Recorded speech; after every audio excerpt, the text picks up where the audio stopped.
He is a Gemini. So when he ran, it was like watching one person turn into two people. It was like he was very elusive. There was subtlety there. Yeah. There was nuance there. It's classic. It's poetry.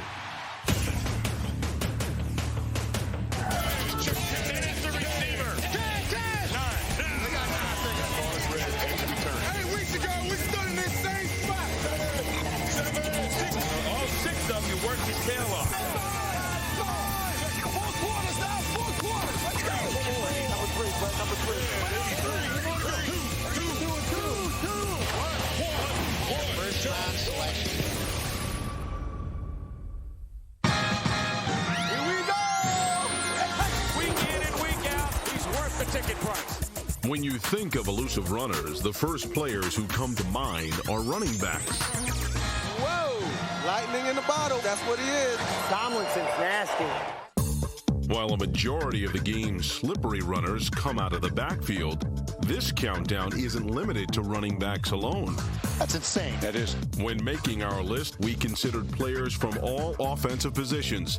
The only requirement was that a player met our definition of an elusive runner. How did he do that? He is driving him crazy. Damn! I had him! When you're talking about the great elusive runners, you're talking about speed and quickness. He's gone! He's gone! But you're also talking about a sense of invention and creativity. A move that Mikhail Baryshnikov couldn't make. The woods are full of straight runners. We see them every day. It's not the straight runner that's a great football player. You'd be amazed at some of the things they could do when you think the linebacker was going to make an easy tackle, and all of a sudden he comes up with air. This is poetry, where the moves and the grace count as much as the yards. The number 10 most elusive runner of all time, Willie Gallimore. He was, without a doubt, the fastest human being on a football field. If he got loose, goodbye. From 1957 to 1963, Willie the Wisp blazed across the gridiron like a comet on a collision course with football immortality. Willie Gallimore was a blur. He was the first guy that I ever saw that had that speed. Like, whoo! Willie's top speed is too fast for the Colts. Gallimore gets into the open and turns in an 84-yard touchdown gallop. He could cut on the dime and then accelerate. A lot of backs can't do that. He had that sixth sense, not only of what's coming up from behind him, but being able to look straight on and make that juke, that sudden move, and then that sudden burst. Buddy Parker, who coached the Lions, said, in the open field, Willie Gallimore would be hard to hit with a handful of rice. So many of his great runs would come where he wouldn't follow the design pattern of the play, and Willie's answer to that was anyone can run where the blockers are, but a great runner finds his own holes. He was one of those guys, as a Colts fan, the last thing in the world you wanted to ever see was his hands with the ball, because something's going to happen. Willie Gallimore reverses his field, bobbles the ball, gets it back, shakes off tackler after tackler on a spectacular touchdown gallop. He would be a guy who was better remembered today. But the problem Willie ran into was that he broke down. He had some injuries. His prime was not that long. And then he had the tragedy of being in a car accident. In 1964, Gallimore and a teammate were killed in a car accident returning to Bears training camp. Despite never gaining more than 1,000 yards in a season, this shooting star's legacy still burns bright. Other than Gale Sayers, there is not a more thrilling or extraordinary piece of footage than Willie Gallimore in the open field. In the 1960s, the wide-open AFL had plenty of elusive runners. Paul Lowe of the Chargers, Paul Robinson of the Bengals, and Mike Garrett from the Chiefs. Just ask Hank Stram. 65 toss power trap. Running play coming to Garrett on a trap. Touchdown. 65 toss power trap. Yeah. But none of these AFL stars slice through a defense like the next player on our list. The number 9 most elusive runner of all time, Dickie Post. Once upon a time, this hard-scrabbled horseman was one of the fastest thoroughbreds in pro football. Dickie Post is one of the forgotten players, which is too bad, because he was exciting.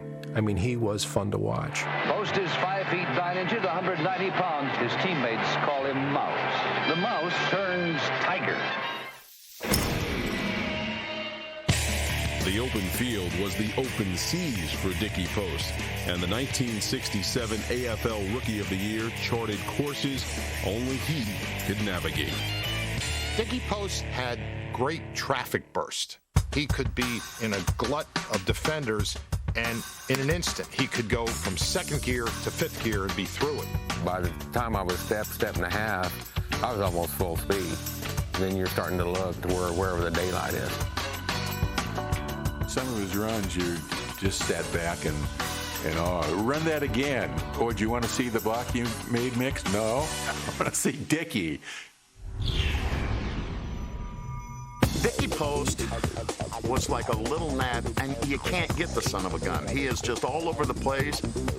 It was almost like watching a crab sort of scuttling from one side of the field to the other. Our number 9 elusive runner never flashed his claws. In fact, this frightened rabbit of a runner wanted to avoid contact altogether. I was more of a nervous runner, paranoid. It's not a style that anybody would want to copy if you can find somebody else. It consumed so much energy. By the half, I was totally exhausted. He came into San Diego and was an immediate success. And he decided to try to capitalize on it, open a clothing store. This shirt with a tie? You gotta be kidding, really? A guy came in about an hour ago and had on Stars and Stripes belt and really looked nice. Looked like an old Indian. No Indian head, just straight from the reservation, Oklahoma. Being from Oklahoma originally, I never felt comfortable in California. I tried the type of thing that they enjoy doing down there. I had a good time. I mean, don't get me wrong. I mean, it was a nice party. It seemed the hounds would never catch this hare. But they began to nip at his heels, then took bites out of his legs. In those days, the running backs took a tremendous beating. We had one guy who just cold-cocked him, caught him from behind. I remember the crowd going, oh. We didn't think Dickie Post was ever going to get up again. And I don't know if you've ever seen that silly cartoon called Beetle Bailey. Sarge regularly beats up Beetle Bailey and leaves him in a big mess. And that's what Dickie would look like. The beatings eventually took their toll. Our number 9 elusive runner only lasted 5 years in the hard-knock life of pro football. Dickie flashed bright as long as he could, and then he was gone. The number 8 most elusive runner of all time, Joe Washington. First down, Joe Washington to carry. Got blockers inside the 10, the 5, still on his feet to the 2, leads to the 1, did he make it? Touchdown, Joe Washington! That little devil pushed 3 people into the end zone. He is a little devil, isn't he? Little Joe Washington bedeviled tacklers for 9 seasons with 4 teams. Like Dickie Post, our number 8 most elusive runner was vertically challenged. At 5'9" and 170 pounds, many thought he was too small to play in the pros. That perception would change on a Monday night in 1978. I think Joe Washington to this day had the greatest performance ever on Monday Night Television. He had a long run for a touchdown. He caught a touchdown pass. He threw a touchdown pass, then won the game in overtime with a kickoff return and pouring down rain. 15, upfield, still on his feet, out in the open momentarily, and he's going to be caught. No, he isn't. He's on his feet. Washington is going down into New England territory. Still in the 10. He's going to score. I knew I had a special talent in being able to carry the football and do different things as far as cutting, changing direction that only a few can do.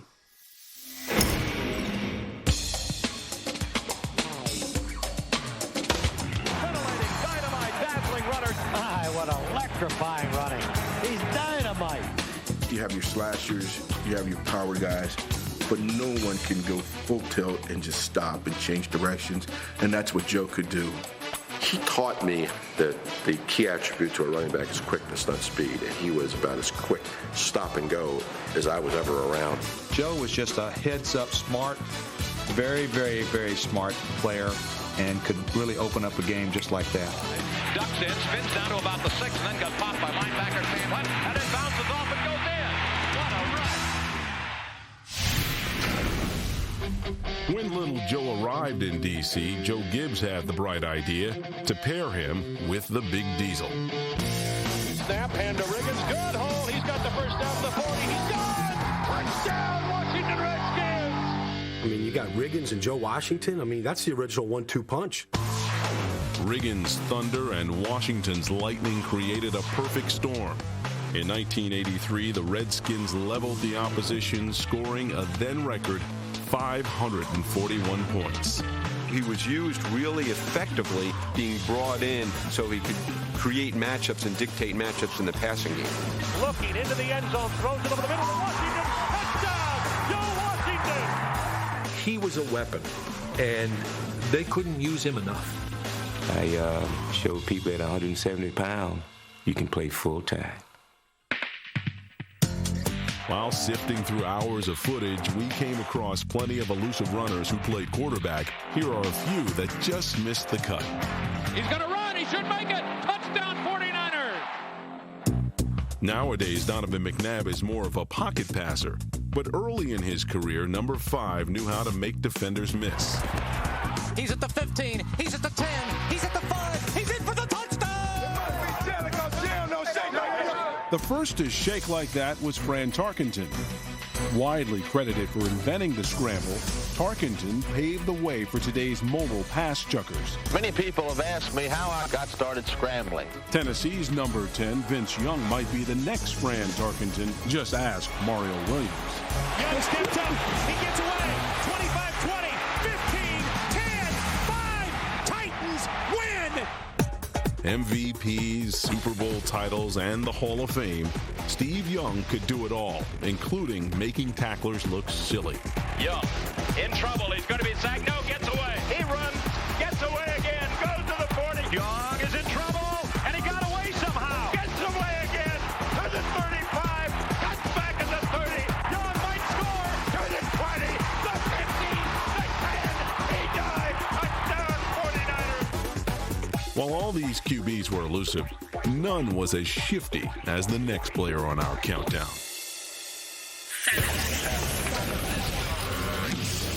The number 7 most elusive runner of all time, Randall Cunningham. I don't think I've ever seen a quarterback who had as much basic physical talent. Randall Cunningham absolutely belongs on a list of elusive runners. He had that real cat-like sense of people around him. The old philosophy, you keep somebody in the spy, but the spy guy couldn't catch him anyways. He did it differently than anybody else, and he could just flat out fly. He's leaping. He's diving. He's in. Randall, the acrobat, leaps into the end zone. Touchdown, Cunningham. Some of the things I did on the field, I don't know how I did them. It was almost like he was made of rubber. The guy had a body like Gumby. The thing could bend in any direction. Randall Cunningham faking and ducking and weaving and bobbing. I don't know how he did it. I think we're looking at Plastic Man. You know, I could have had probably another 15 sacks on my career total if it wasn't for that doggone guy. Man, I keep beating this guy, and Randall still runs out around. He gets wide. I don't understand it.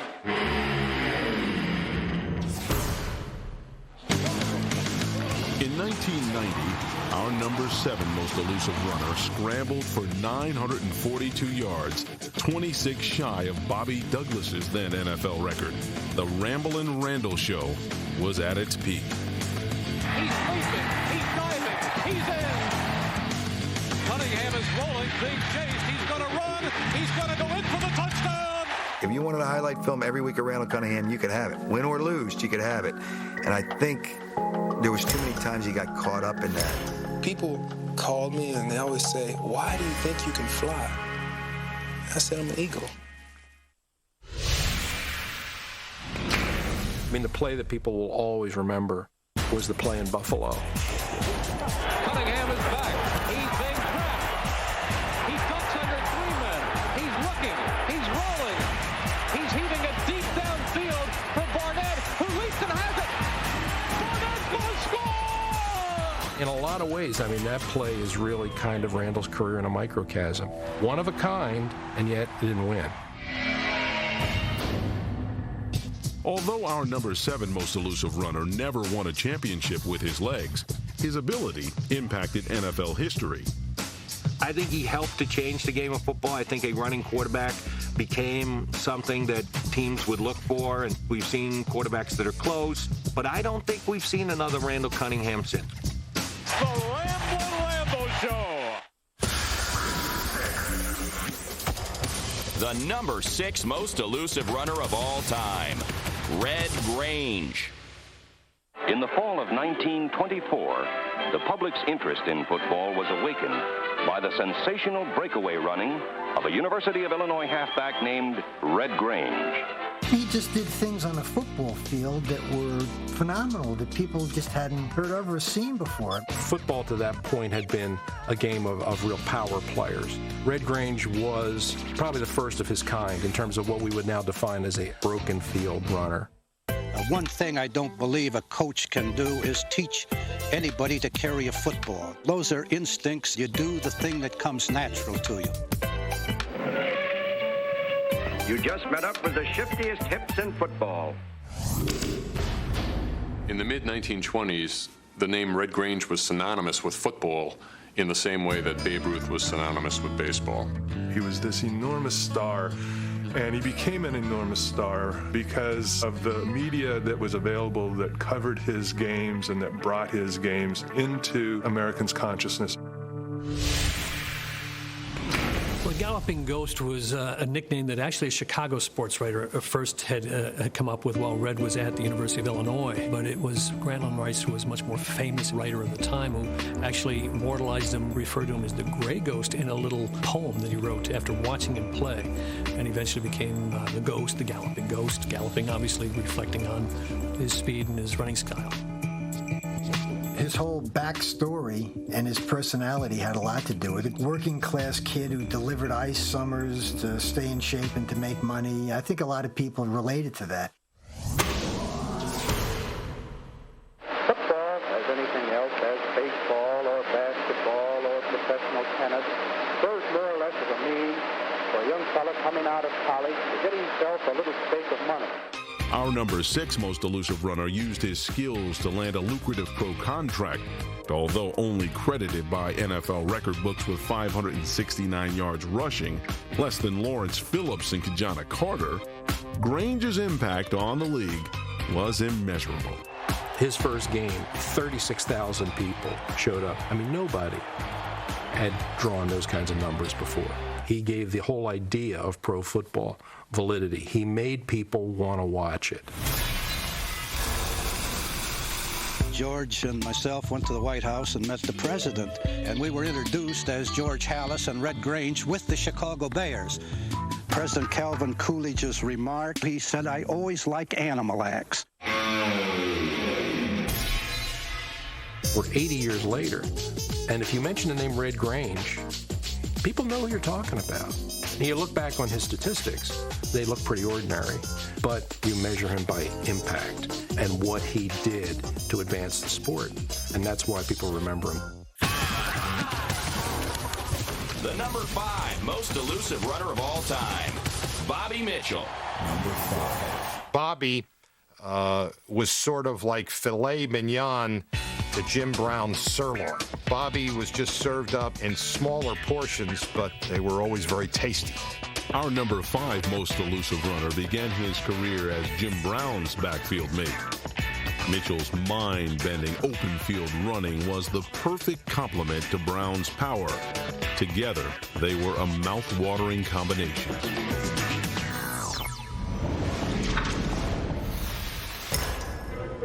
Mitchell shows some of his hurdling ability gained as a college trackman. Bobby Mitchell, he was a Big Ten sprint champion, hurdles champion.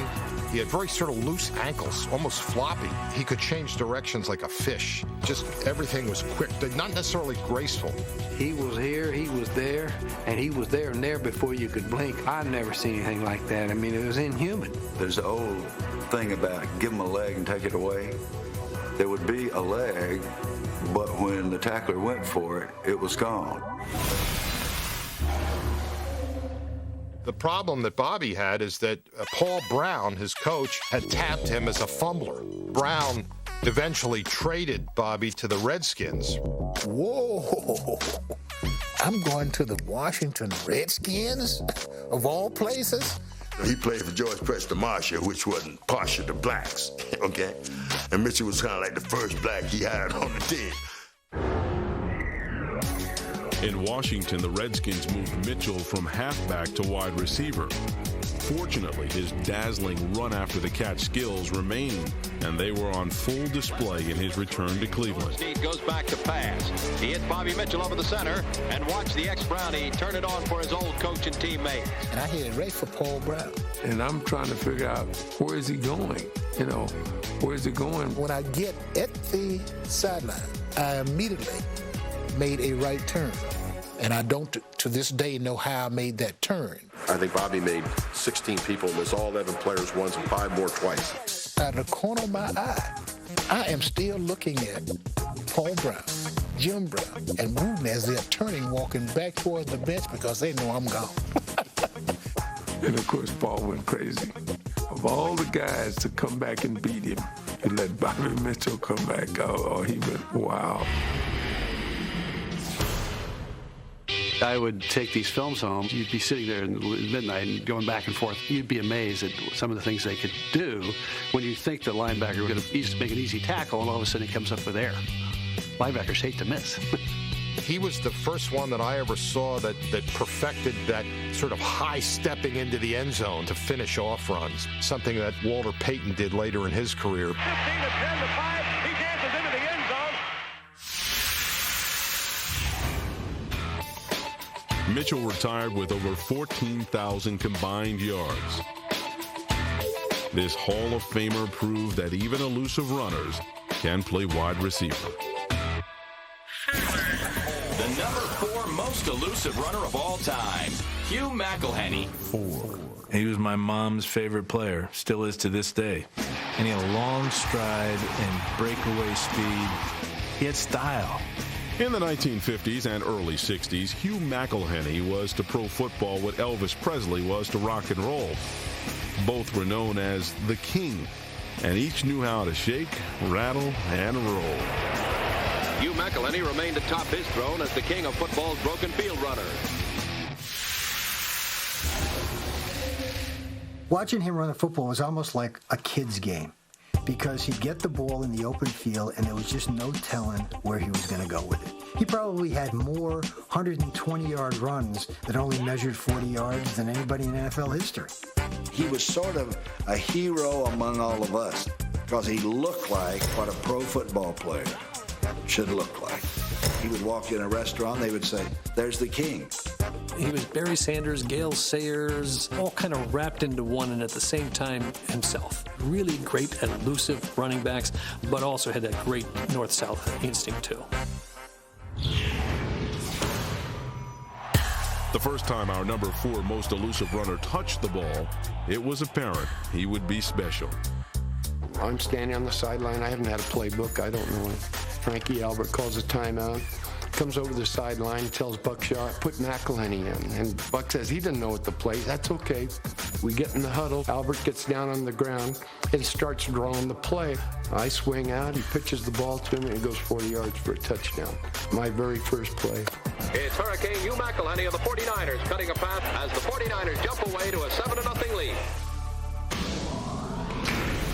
McElhenney played in what became known as the $1 million backfield in San Francisco. 4 Hall of Famers. They had Wyatt Tittle at quarterback, they had McElhenney, they had Joe the Jet Perry, and they had John Henry Johnson. And the famous line Johnson had about it was, "I'm still looking for the million."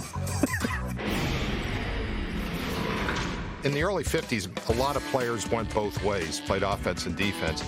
And Hugh was just on offense. And originally, he was criticized as a specialist who couldn't do anything but run. But to those critics, his head coach, Red Strader, said, was Chopin criticized because he could only play the piano? When Hugh McElhenney retired, they gave him a plaque. And the inscription read, "Wouldn't football be a beautiful game if everyone played it like Hugh McElhenney?" That is a fitting epitaph for one of the greatest elusive runners of all time. In today's game, there are dozens of elusive runners who got the stiff arm on our list. Often overlooked and sometimes forgotten, Brian Westbrook is a master at dodging defenders. He's at the 5. He's in for the touchdown. Brian Westbrook. In 2006, LaDainian Tomlinson made plenty of players miss on his way to the single-season touchdown record. Green, 83. And the handoff to Tomlinson. Left side, and he will gallop into the end zone. Charger fans are witnesses to history. Devin Hester knows a thing or two about scoring records. He returned an NFL record 5 kicks for touchdowns his rookie year. Got to watch that kid there. He can go 80 to 90 at any time. To the middle of the 15, to the 20, breaks free of the 25, to the 30, to the outside. Oh! Touchdown Bears!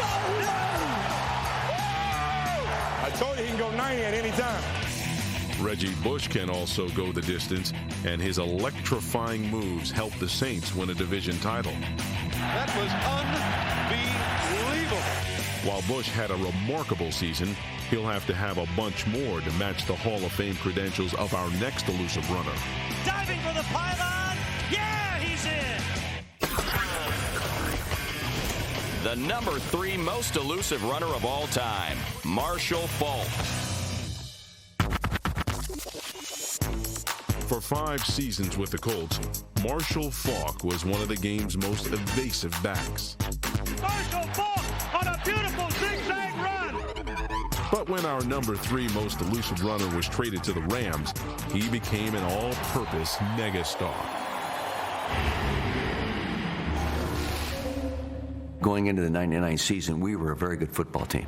When he got there, the horsepower went from like a 300 horsepower to 500 horsepower.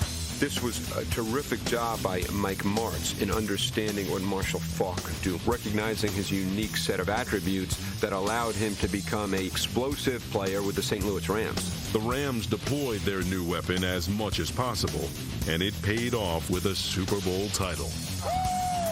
The super season ends with a Super Bowl victory for the Rams. Superman, number 28. Check him out. I don't know how many people know what a supercharger is. Pop! Pop! It takes gasoline and pours it to the rest of the cylinders, and all of a sudden it all runs better. That's Marshall Faulk. Forget the big red S. Superman wears a 2 and 8 on his chest. Did you just see that? Should have been illegal. Well, he wasn't a physical specimen. He didn't look like much when you saw him. But when he had that rock in his hand and he was moving around, he was a beast. He could do it all. Absolutely remarkable. Marshall Faulk had unique receiving abilities. Marshall Faulk could have been a top 5 or 10 wide receiver in the National Football League. He was an absolute nightmare for a defensive coordinator to game plan because you didn't know where 28 was going to line up. Memo to defensive coordinators, anything is possible. In 1999, our number 3 most elusive runner joined Roger Craig as the only other back in history to record over 1,000 yards rushing and receiving in the same season. This MVP also racked up over 2,000 multi-purpose yards in 4 consecutive years. Takes the handoff, running right, looking for a hole, bounces back left inside the 5 to the goal line, touchdown, baby! Run. There's a set place where the player is supposed to go. Sometimes it's there, sometimes it's not. And then from there, it's what's inside of you. What an effort by Marshall Faulk. Marshall's one of those guys that could transfer what his eyes see to his feet and respond without even thinking about it. Plus, he was very elusive in a very short area. And then some more. Breaks a tackle at the 25, to the 20, heading to the outside, to the 10, to the 5. Touchdown, Rams! Hey, Marshall, we didn't block anybody. Hey. We didn't block anybody. That was a hell of a run. Can you tell me why we paid that guy that much money? That was sweet there. I understand the game of football. I really do. When we break the huddle, they line up, I've thought the play out already. I already have a feeling of what's going to happen. Backs, particularly in the pass game, need to understand fronts and blitzes the same as the quarterback. Marshall Faulk was outstanding at that. That was the Charger Grizzly look. And the guy, instead of him being on the line, he was walk. And Tuck going after him, so I got the stack back guy. He was the reason that we were the greatest show on turf. He allowed a versatility within our offense that I don't know if we could have had if we had anybody else back there. Marshall was the glue for everything. He really was.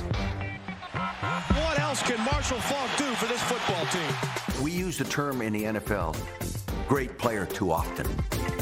And there's a lot of other very good ones, not many that ever compared with him in the total package of what he could do with a football.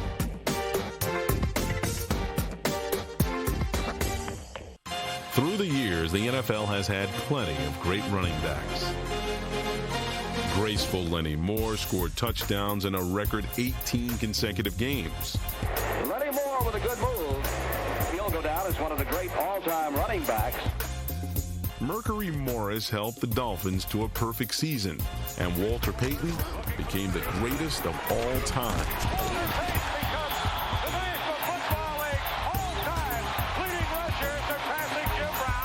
Well, for 18 seasons anyway. Smith at left guard, 35. The roller sweetness.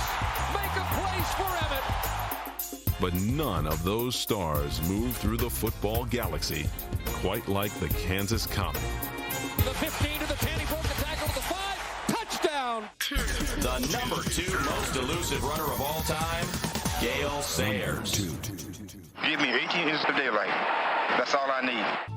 Probably needed a little bit more than that, but I had the quickness and the ability to see a hole and get there. I was very, very comfortable on the football field. I know I had a God-given talent. It was very easy for me.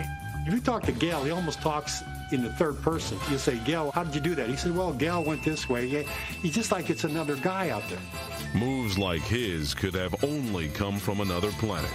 When Sayers' snake-charming stump started pumping, it often left tacklers mesmerized. The one thing that we tried to do the hardest when we played this guy was not watch him run. I mean, he ran so pretty, you could get caught coasting and watching him do it, man. I mean, he was flat out good. His accomplishments reflect skills that are his by instinct. His moves are dictated by intuition. I remember Brian Piccolo once saying of Gale Sayers that Gale had such unusual peripheral vision that he could see his own ears. Sometimes when you watch Gale run, you almost think that he also had eyes in the back of his head. He is a Gemini. So when he ran, it was like watching one person turn into two people. It was like he was very elusive. There was subtlety there. Yeah. There was nuance there. It's classic. It's poetry. Some of these guys that are elusive have great quickness and ability to elude, but don't have blazing speed. When it came time to outrun everybody, he outran everybody on the field. I was the long snapper for the Packers, and I was a rookie. Sayers had already broken through the first wave, and it was him and me in the open field, but I had him hemmed up on the sideline. And when I went to bump him out of bounds, he simply added a gear. It was not like anything I had ever seen. He just went... In 1965, our number 2 most elusive runner had one of the greatest rookie seasons of all time, scoring an NFL rookie record 22 touchdowns. He only touched the ball, rushing, receiving, returning kicks 232 times that season. So he was averaging a touchdown about every 10 times he touched the ball. Just amazing.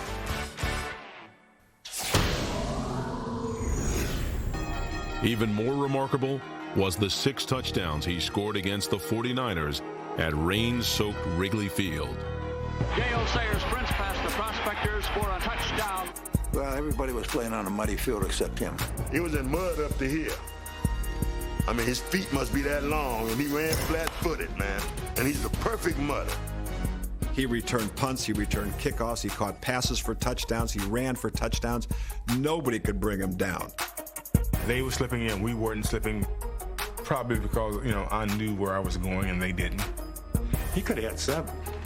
I think George Hallis held them out. I would have to say in the history of football, it was the greatest single game display I've ever seen. It's a feat that, I'll always remember. It was just one of those days that you like to relive over and over again. Always pray for a sunshiny day when we were going against him.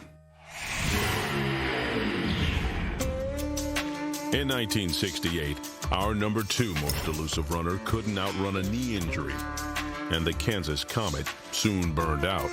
Sayers' career lasted only 68 games. If Gale Sayers had the surgical techniques that exist today, he might still be playing. There's almost a cult now to try to keep his memory as a great, great player. To me, he's the greatest halfback I ever saw. This guy made the Hall of Fame in 5 years. You got to understand that. That's unheard of. The number 1 most elusive runner of all time, Barry Sanders. Number 1. Probably the only running back I would pay to see play. Sometimes you just got to look to the heavens and say, wow. Oh, my gosh, what a run. You almost had to stop what you were doing just to see what Barry's going to do because you know he was going to do something amazing. Oh, that is one of the great runs you'll ever see, folks. That one is a highlight reel special. Barry's my new idol now. I love the way the guy runs. When I grow up, I want to run just like him. I had to probably turn off the brain in certain ways and just, react. That's not always where the play is designed. I was never the type of runner that could run straight through someone. I always had to find another way to get around them. Barry Sanders with a move that Mikhail Baryshnikov couldn't make. We know we got to tackle this guy. One guy, we can't depend on one guy to tackle this guy. We got to corral that little Barry Sanders. Well, there's a lot of that went on.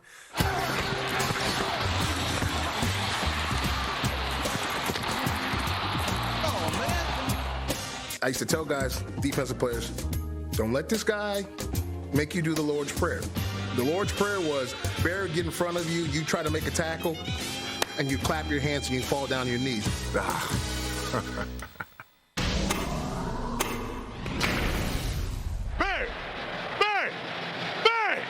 I can't get no love! You get no love, Barry? Not even trash talk could knock Barry off his game.